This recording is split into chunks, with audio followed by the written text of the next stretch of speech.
प्यारे विद्यार्थियों, हमने पिछली कक्षा में पढ़ा कि काव्य गुण की परिभाषा क्या है और गुणों की संख्या क्या है। तो आज हम उसी अनवरत प्रक्रिया में को आगे बढ़ाते हुए आज हम प्रसाद गुण पे चर्चा करेंगे।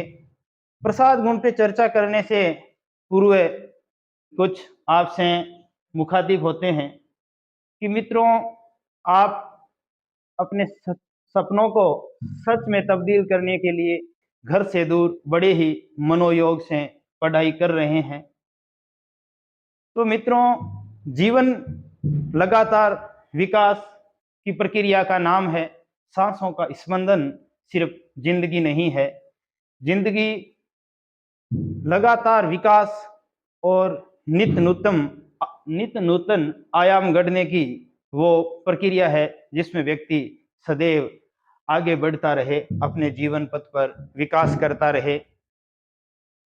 जिंदगी का अर्थ उठना, जिंदगी का अर्थ चलना, जिंदगी का अर्थ जगना, जिंदगी सोना नहीं है। और जिंदगी है कर्म की पावन त्रिवेणी, और इस त्रिवेणी के तटों पर बैठकर रोना नहीं है। तो जिंदगी सदैव विकास के रास्ते पे आगे बढ़ने की सतत प्रक्रिया का नाम है। जिंदगी सिर्फ सांसों का स्पंदन नहीं है। जिंदगी उस लगातार प्रवाहमान और गतिशील ऊर्जा का नाम है जो जीवन में सर्वोच्च ऊंचाइयों की तरफ आपको ले जाए। आज हम प्रसाद गुण की चर्चा करते हैं कि प्रसाद गुण के लक्षण क्या है और उनके मुख्य उदाहरण क्या हो सकते हैं। हमने इस क्लास के अंदर प्रसाद गुण के जितने भी लक्षण हो सकते हैं और जितने ही महत्वपूर्ण जो उदाहरण है हमने यहाँ एकत्रित किए हैं। विद्यार्थियों, प्रसाद गुण, प्रसाद का मतलब होता है स्वच्छता, निर्मलता, प्रसन्नता और स्पष्टता। यानी प्रसाद का अर्थ होता है स्वच्छता, निर्मलता, स्पष्टता। कहते ही बात जो समझ में आ जाए, ऐसा काव्य, ऐसा साहित्य जैसे पढ़ते ही हमारे हृदय में उसका फैलाव हो जाए, उसका प्रसार हो जाए और तुरंत हमें बातें समझ में आ जाए, तुरंत उसका अर्थ का प्रकटीकरण हमारे हृदय के अंदर हो जाए। ऐसा जो साहित्य है वो सभी का साहित्य प्रसाद गुण का साहित्य है। तो प्रसाद गुण का मतलब होता है स्वच्छता, निर्मलता, प्रसन्नता और स्पष्टता। जो काव्य रचना अनायास अर्थात बिना किसी प्रयास के हृदय में व्याप्त हो जाए, ऐसा साहित्य बिना प्रयास के अनायास ही हमारे हृदय के अंदर फैल जाए, उस साहित्य का विस्तार हो जाए और कहते ही हमारे समझ में आ जाए, पढ़ते ही उसका अर्थ हमारे हृदय में प्रकट हो जाए, ऐसा जो साहित्य है वो प्रसाद गुण से युक्त साहित्य। बिना किसी प्रयास के हृदय में व्याप्त हो जाना यानी फैल जाना प्रसाद गुण का लक्षण है। प्रसाद गुण उस साहित्य में निहित रहता है। ऐसी रचना जिसको पढ़ते ही अर्थ ग्रहण हो जाए प्रसाद गुण से युक्त मानी जाती है। यानी ऐसी रचना, ऐसी पंक्तियां जो पढ़ते ही उसका अर्थ प्रकट हो जाए, वो रचनाएं सभी की सभी प्रसाद गुण से युक्त मानी जाती है। प्रसाद गुण के अंदर हम रसों की चर्चा करें तो शांत रस और भक्ति रस हेतु ये जो गुण है वो बड़ा ही उपयुक्त माना जाता है। प्रसाद गुण शांत और भक्ति रस के लिए बड़ा उपयुक्त है। शांत रस और भक्ति रस की जो भी रचनाएं होती है उनमें प्रसाद गुण पाया जाता है, उसमें सम और निर्वेद की भावनाएं पाई जाती है। प्रसाद गुण की एक खास विशेषता ये होती है, उसमें न तो जो मधुरता होती है, न इसमें ओजिष्ठता की भावना होती है। एक शिथिलेपन होता है, एक शांत स्वभाव और कहते ही चीजें समझ में आ जाती है। बड़ी स्पष्टता, विमलता इस गुण के अंदर रहती है। जिस गुण से मन में विशुद्धता यानी वैराग्य का भाव, प्रसाद गुण का एक विशेषता होती है रचनाओं की कि ऐसी रचनाओं को पढ़ने से मन में विराग पैदा होता है, रागात्मक वृत्तियों से व्यक्ति दूर जाता है। ऐसा जो भाव है वो प्रसाद गुण का भाव है। मानव प्रेम, परोपकार की भावना यानी दूसरों की भलाई करने की जो भावना है, जो परोपकार की भावना है, वो प्रसाद गुण का निहित लक्षण है। आदि भावनाएं प्रकट होती है वो प्रसाद गुण है। और प्रसाद गुण को मध्यम गुण माना जाता है। मित्रों, प्रसाद गुण को क्या है कि मध्यम गुण की श्रेणी में माना जाता है। वो न तो ज्यादा ओज का गुण पैदा होता है और न ही उसमें ज्यादा मधुरता की भावना होती है। वो बीच का गुण है, मध्यम गुण है।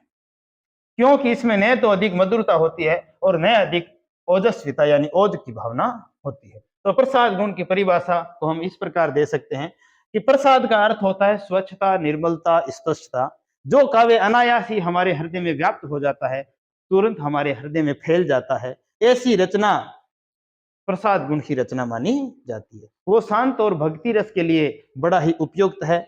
इससे विशुद्धता की भावना, वैराग की भावना आती है, मानव प्रेम की भावना होती है, परोपकारी भावना प्रकट होती है प्रसाद गुण से। प्रसाद गुण को मध्यम गुण माना जाता है। उसमें न तो अधिक मधुरता होती है और न उसमें अधिक ओजस्विता की भावना होती है।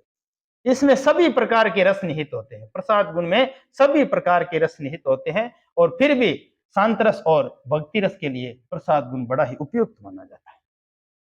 प्रसाद गुण का संबंध व्यापकत्व और कोमल वृत्ति और पांचाली काव्य रीति से है। प्रसाद गुण का संबंध व्यापकत्व यानी द्युति, दीप्ति और व्यापकत्व, हृदय की तीन अवस्थाएं जो आनंद वर्धन ने स्वीकार की थी और उन्हीं चित्त की अवस्थाओं के आधार पर भी आनंद वर्धन ने तीन गुणों को स्वीकार किया, ओज, माधुर्य और प्रसाद।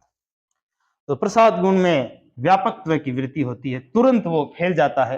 कोमल वृत्ति होती है, वृत्ति कोमल होती है और काव्य जो लिखने की जो रीति होती है वो प्रसाद गुण के अंदर पांचाली रीति के अंदर काव्य लिखा जाता है। वामन के अनुसार विमलता ही प्रसाद का गुण है।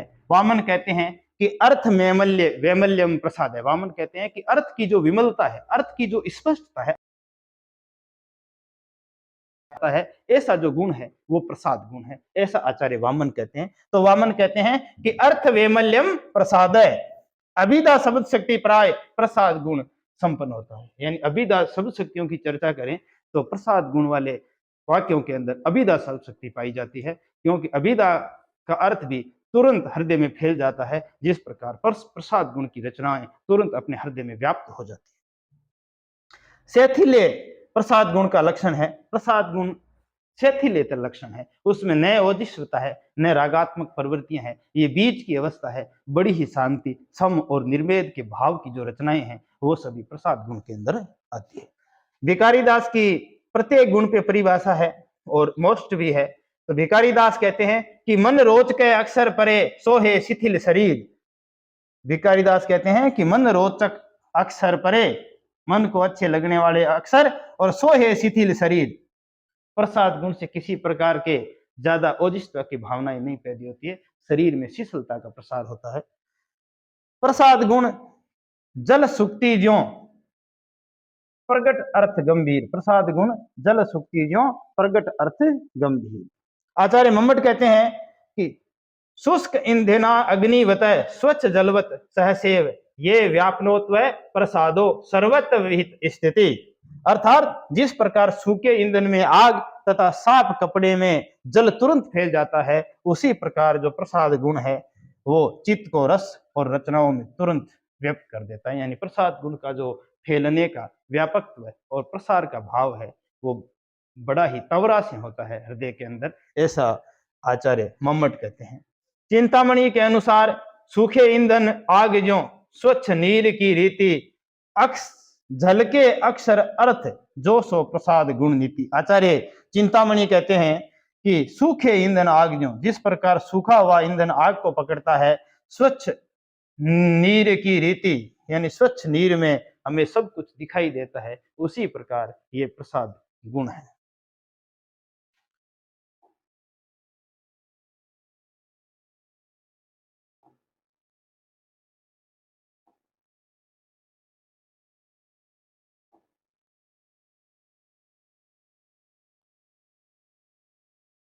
जिसके भाव पढ़ते ही हमारे हृदय में फैल जाए, वो जो साहित्य है वो प्रसाद गुण का साहित्य है। सखी वो मुझसे कहकर जाते, कह तो क्या वह मुझको अपनी पथ की बाधा पाते। सखी वो मुझसे कहकर जाते, मैथिली शरण गुप्त की रचना ये यशोधरा कहती है कि भगवान बुद्ध अगर ग्रह त्याग किया है तो अगर वो मुझसे कह के जाते तो मेरे हृदय में किसी प्रकार की वेदना नहीं होती। अगर वो कहते तो सखी क्या मुझे अपने पथ की बाधा पाते, सखी वो मुझसे कह कर जाते। बिंदु में थी तुम सिंधु अनंत, एक सुर में समस्त संगीत। ये उदाहरण भी प्रसाद गुण का है। फिर ये उदाहरण कि हे प्रभो आनंद दाता, ज्ञान हमको दीजिए और शीघ्र सारे अवगुणों को दूर हमसे कीजिए। कितना एकदम सरल उदाहरण है कि हे प्रभो आनंद दाता, ज्ञान हमको दीजिए, शीघ्र सारे अवगुणों को दूर हमसे कीजिए। फिर ये निराला की भिक्षुक कविता कि वे आता दो टूक कलेजे के करता, पछताता पथ पर आता है। फिर ये तुलसीदास जी की रचना कि जहाँ की रही भावना जैसी, प्रभु मूर्ति देखी तीन तैसी। ये प्रसाद गुण का बड़ा ही महत्वपूर्ण उदाहरण है कि जहाँ की रही भावना जैसी, प्रभु तेरी मूर्ति तीन तैसी। फिर ये मैथिली शरण गुप्त की कि नर न हो निराश करो मन को, कुछ काम करो कुछ काम करो, जग में रहकर कुछ नाम करो, नर हो न निराश करो मन को। मैथिली शरण गुप्त की महत्वपूर्ण पंक्तियां प्रसाद गुण की है कि नर हो न निराश करो मन को, कुछ काम करो कुछ काम करो, जग में रहकर कुछ नाम करो, नर हो न निराश करो मन को।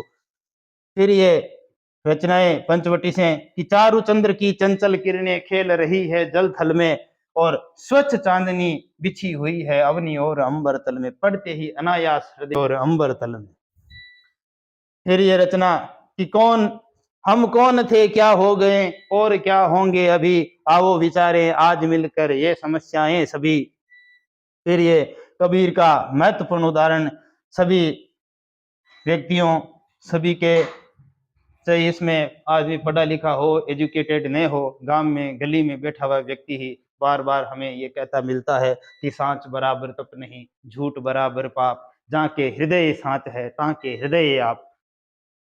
तो प्यारे विद्यार्थियों, आज ये हमने प्रसाद गुण के उदाहरणों की चर्चा की और आपने हमें समय दिया, आपका बहुत बहुत